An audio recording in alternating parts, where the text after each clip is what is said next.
Toxic people don't bother strong people, they bother reactive people. If you want to get them to stop, don't work on them, work on yourself and become untriggerable. You are going to learn 7 principles that I know work in the real world because I've been training people for the last 25 years in the corporate environment for the largest group of its type on the planet. And I've seen toxicity from the very top all the way down to the bottom. And oftentimes I get complaints with people, how do I work with this person? I've seen it recently in my life with my family. And what I've done is I've learned that these principles absolutely work. And the first thing you want to learn on your quest to becoming an emotional master is that whenever you get triggered, it's telling you about your past conditioning and your past programming. In other words, say I roll my eyes at my mom as a boy, say I'm 7 years old, and my mom says, don't you do that, that's disrespectful. So I get my feelings hurt, then somebody rolls their eyes at me at school, I say, don't you do that, that's disrespectful. And then I'm a 40-year-old man and somebody rolls their eyes at me, I say, don't you do that, that's disrespectful. Well, the reason why I say that is I learned when I was 7 years old that this is not acceptable. And this is where the saying, if you want to play in somebody else's ballpark, you want to play by the rules. If you want to play in your boss's ballpark, you have to play by their rules. Have you ever heard somebody say, my house, my rules? Well, whenever you get upset, somebody broke one of your rules. The only question is, when did you establish that rule and why did you establish that rule? And if you desensitize the trigger and you neutralize it, now when you roll your eyes at me, I say, oh yeah, back when I was young, my mom said that's disrespectful, but I don't have to be triggered now because that was my past programming. The second principle, emotional regulation makes you untriggerable. When I was 23 years old, I made a decision to master my emotions. I was identified as having a bad temper. I would say, I have a bad temper. I would justify it with my heritage. I'm Irish. Do you know anybody that says, I have a bad temper, or I suffer from anxiety, or I have ADD, or I'm bipolar? These are all identities that we can accept, and they justify the way we behave as we get older. Well, I made a decision, if I don't let go of this identity, I am going to be angry for a significant portion of the rest of my life.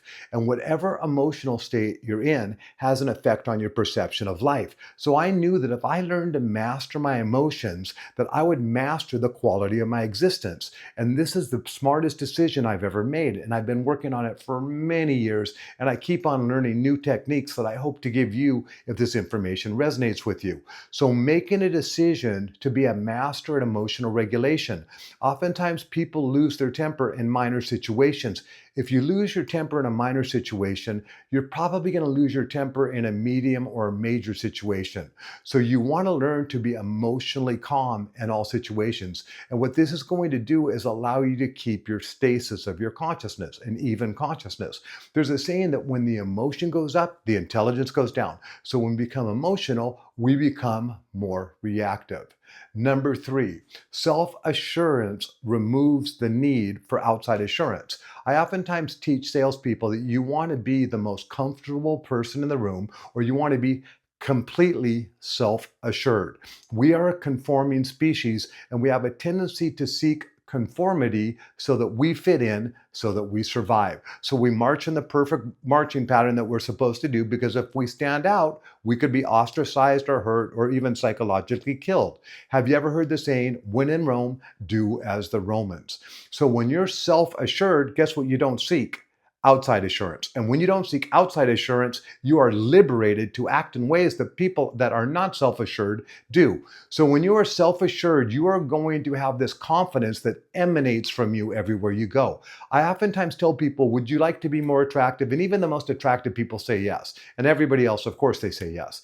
And I say, then simply be more confident. Because when you're more confident, it is attractive to people. And when you are more confident, the bully or the toxic person is going to be less likely to try and impact you because they can feel that you are completely self-assured. Number 4, calm presence disarms toxicity. When you are calm, the toxic person does not know what to do with that because they're expecting a reaction. When I was a young man, I learned a technique where one person would antagonize me and my job would be calm. They'd try and antagonize me more, my job would be calm. They'd try and antagonize me more, my job would be calm. Their job would be to make me blush, my job would be to be calm. And then I learned in life that when you have a person that's a bully or they're toxic and you stay completely calm, it short circuits them because the bully expects a reaction.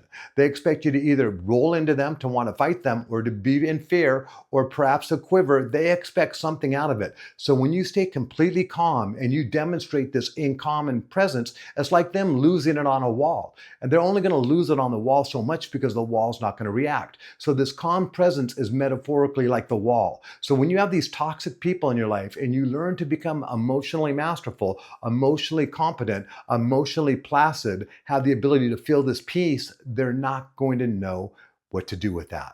Number 5, reality reflects your inner state. Now, this one might be a stretch for you, but when I'm in a bad mood, reality will change. And when I'm in a good mood, reality will change. So when you have the ability to understand that reality is going to reflect back to you your mood, now, even if this isn't true, if you just consider, what if it is true? What if reality does in fact reflect back to me what I'm feeling? If that's true, now all of a sudden what you're feeling matters. Your vibe matters. So if I'm getting toxic people in my life, is that somewhat to do with the law of attraction or something to do with quantum physics, where what I expect is what I create? Oftentimes when I say how you do anything is how you do everything, if you lose it in a minor situation, you're going to lose it in a major situation. And then I say that life will keep on giving you lessons until you learn them. And if you don't learn them, life will keep on giving you the same lesson until you do learn it. And then it finally gets so bad that you recognize the only thing consistent in these lessons is me. I was the problem. And what if it was your vibe that was participating in the creation of the problem? The guy I told yesterday, I said, if you quit this job and leave it because of these two people that are toxic, I guarantee you 2 other humans are going to show up in your next job because it's toxicity. This is why you want to look at everything as it's a lesson. And as you learn the lesson, guess what? You get a bigger problem. Then you learn that lesson, you get a bigger problem. And what we get in these problems is we get resilience. And this is how we become the diamond with my book, Turning Snowflakes into Diamonds. We use pressure to make ourselves stronger. Number 6, drop the story and take it to the body. What I've learned from Sue Morter is that when you drop the story, oftentimes even Tony Robbins will say it, drop the story. He goes, strategy, story, state. And oftentimes we get attached to the story of this person, the story of the situation, the story of the thing. And the more the story stays alive, the more the pain stays alive. The more the story stays alive, the more the demonization stays alive. Now, I teach in my book the 3 B's, the body, the breath, and the brain, and I call it the Swiss Army knife. So the B's are blades. Whenever you pay attention to your body, it holds you in the present moment. Whenever you pay attention to your breath, it holds you in the present moment. Whenever you manage your thoughts, it holds you in the present moment. So whenever you're around a toxic person, you want to pay attention to your body because it's going to hold you in the present moment. And you want to stand strong because when you stand strong, you feel strong. Simultaneously, you want to pay attention to your breath and you want to learn how to breathe into your heart and breathe out of your heart. This is called heart-focused breathing. And what it will do is get your heart and brain in a state of coherence. And if you have the ability to do this, imagine that I have a challenging person in front of me. I stand strong. I breathe into my heart and out of my heart. And I think about somebody or something I love, but I'm not going to smile because that'd be maybe too dismissive to them. Now I'm completely calm in the situation because what I'm doing is I'm occupying myself, my body, by standing strong, which changes the hormones in my bloodstream. I'm focusing on my heart and my breath, which keeps me present. And I'm thinking about something that I'm thankful for or grateful for.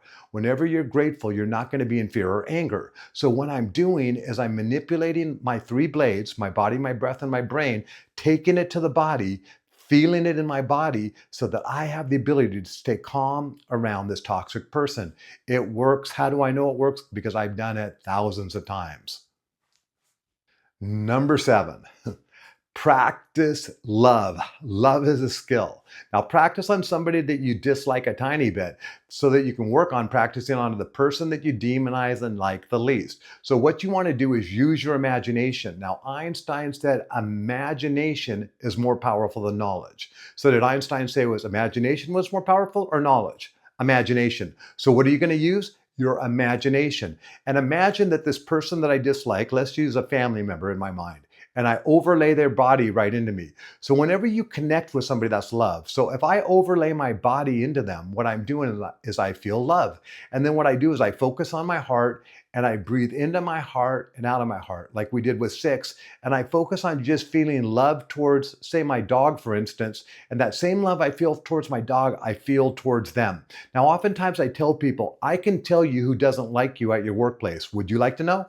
Because whoever you don't like doesn't like you, because people pick up each other's vibes. So this toxic person is picking up your vibe when you go home and you complain to your family, and when you're complaining in your mind, and this vibe has that antagonistic effect that we talked about earlier. So when you feel love towards this person, it dismisses that vibe, it dismantles that vibe, and it allows you to stay calm and confident. And then what I do is I practice on the person that I think is the worst person on the planet Earth. Because if I can love them, who can I love?